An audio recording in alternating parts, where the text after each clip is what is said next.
महायुती सरकारनं विधानसभा निवडणुकीच्या वेळेला सत्तेमध्ये येण्यासाठी शेतकऱ्यांच्या कर्जमाफीचं आश्वासन दिलं होतं।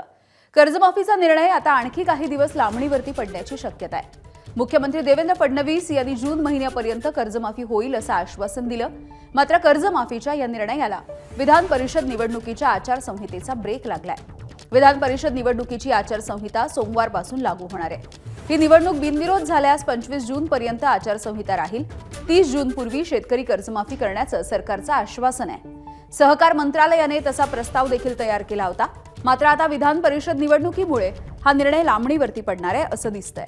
त्यामुळे बळीराजाला कर्जमाफीसाठी आणखी काही दिवस वाट बघावी लागू शकते।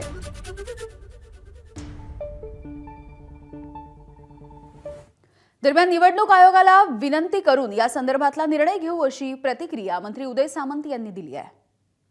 आता निवडणूक लागल्यानंतर आचारसंहिता येणार आहे।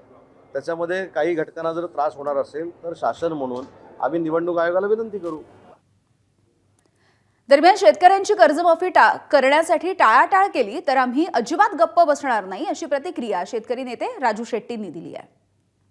निर्णय गेल्या आर्थिक वर्षामध्ये झालेला आहे आणि या वर्षाच्या अर्थसंकल्पामध्ये त्याची तरतूद सुद्धा केलेली आहे, तशी घोषणा केलेली आहे।